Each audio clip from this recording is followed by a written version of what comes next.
இன்றைக்கி சப்ஸ்கிரைபர் எங்கிட்ட கேட்ட ஒரு முக்கியமாக ஒரு 8 கொஷின் எடுத்து வச்சுருக்கேங்க. அந்த 8 கொஷினுக்கும் உங்களுக்கு ஆன்சர் பண்ண போகிறேன்.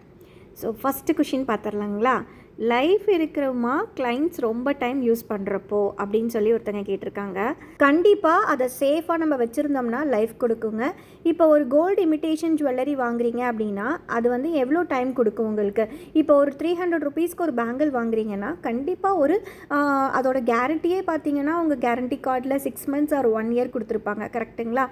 நம்ம சில்க் த்ரெட் ஜுவல்லரி பார்த்திங்கன்னா நான் சொல்கிற கேரண்டி பார்த்திங்கன்னா ஒரு 5 இயர்ஸ்க்கு மேலே சூப்பராக நம்மள்ட்ட தாங்குங்க. எப்படின்னு கேட்டிங்கன்னா இதில் ரூல்ஸ் எல்லாம் இருக்குங்க. நிறைய ரூல்ஸ் இருக்குது. வாட்டரில் யூஸ் பண்ண வேணாம்னு சொல்லுவோம், ஜிப்லாக் கவரில் போட்டு ஸ்டோர் பண்ணுங்கன்னு சொல்லுவேன், அதுக்கப்புறம் பிளாஸ்டிக் பாக்ஸில் போட்டுக்கோங்கன்னு சொல்லுவேன்.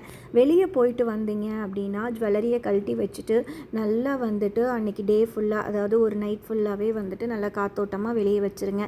அடுத்த நாள் அழகாக ஒரு நல்ல ஒரு ட்ரை கிளாத்தில் தொடச்சி எடுத்து பத்திரமா ஸ்டோர் பண்ணி வச்சுக்கலாங்க. இந்த மாதிரி நிறைய ரூல்ஸ் இருக்குது. அதை நீங்கள் ஃபாலோ பண்ணிங்கனாவே உங்களோட சில்க் த்ரெட் பேங்கிள்ஸ் வந்து நமக்கு பேங்கிள்ஸ்ன்னு கிடையாதுங்க, எல்லாத்துக்குமே வந்து சில்க் த்ரெட் ஜுவல்லரி எல்லாத்துக்குமே லைஃப் வந்து நல்லாவே கொடுக்குங்க. நான் 5 இயர்ஸ்க்கு மேலே பொருள் வச்சு தான் இருக்கேன். சூப்பராக இருக்குங்க, அதனால தான் சொல்கிறேன்.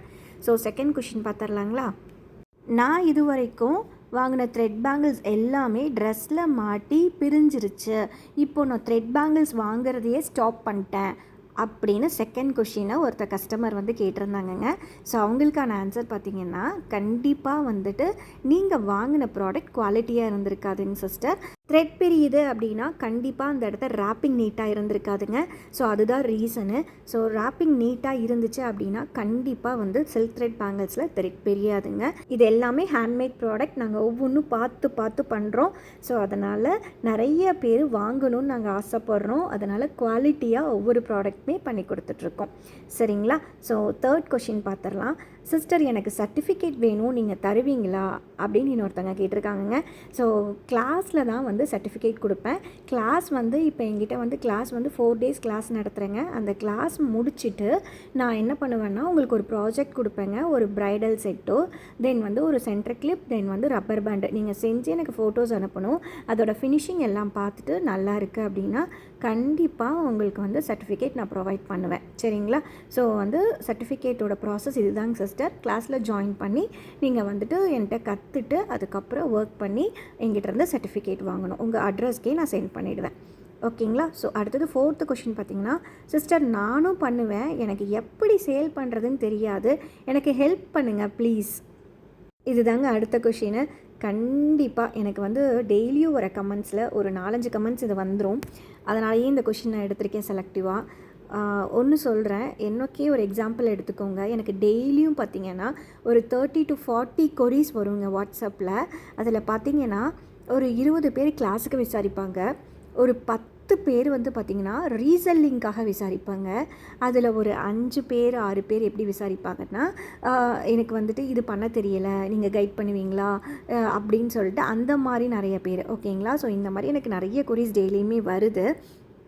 இது எதுக்காக நான் சொல்கிறேன் அப்படின்னா, எப்படி நீங்கள் ஹெல்ப் பண்ணுவீங்களான்னு கேட்குறீங்க இல்லையா?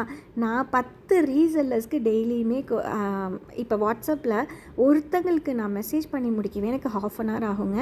ஏன்னா ரீசெல்லிங் அப்படின்னா நான் எல்லா பேங்கிள்ஸோட ஃபோட்டோஸுமே அவங்களுக்கு அனுப்பணும். பேங்கிள்ஸ் மட்டும் இல்லை, ஹேர் ஆக்சசரிஸ் அத்தனை ஃபோட்டோஸுமே அனுப்பணும். அனுப்பிட்டு அதுக்கப்புறம் பார்த்திங்கன்னா அதோட ரேட்டு, இப்போ நான் 50 ஃபோட்டோ அனுப்புகிறேன்னா அந்த 50 ஃபோட்டோவோட ரேட்டும் ரீசன்லிங்க்கு நான் எவ்வளோ கொடுக்குறேன்னு அனுப்பணும்.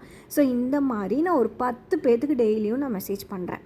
சரிங்களா? ஸோ அதை தாண்டி ஒரு சிலர் வந்து ப்ரைடல் செட் கேட்பாங்க, ஒரு சிலர் வந்து எனக்கு வந்து ஹேர் ஆக்சசரிஸ் மட்டும் வேணும்னு சொல்லி கேட்பாங்க. சரிங்களா?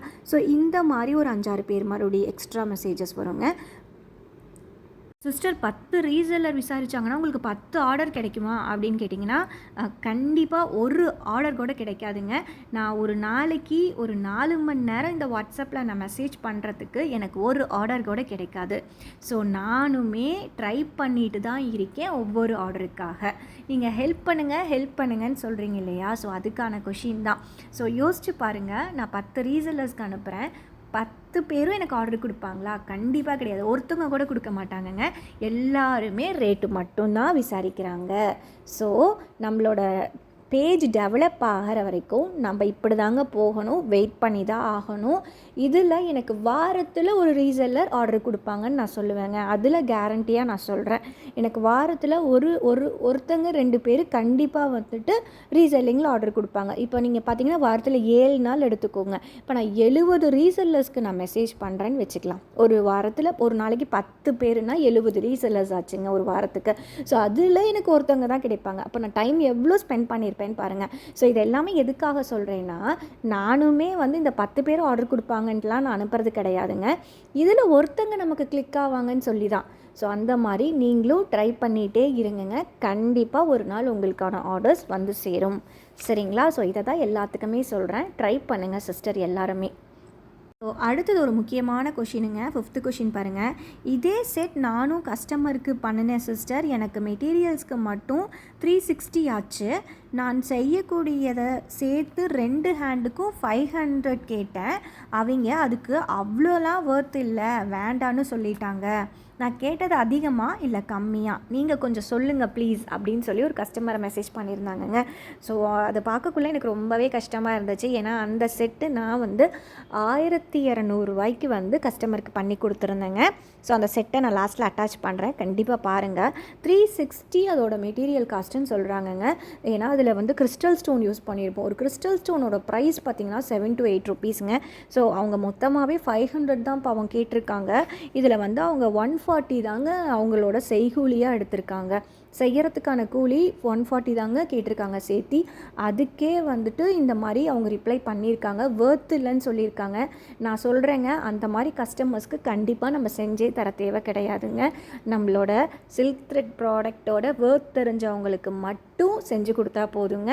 நான்லாம் வந்து சொல்லிவிடுவேங்க, இல்லைங்க சிஸ்டர் கண்டிப்பாக என்னால் செய்ய முடியாது இந்த ரேட்டுக்குன்னே நான் சொல்லிவிடுவேன்.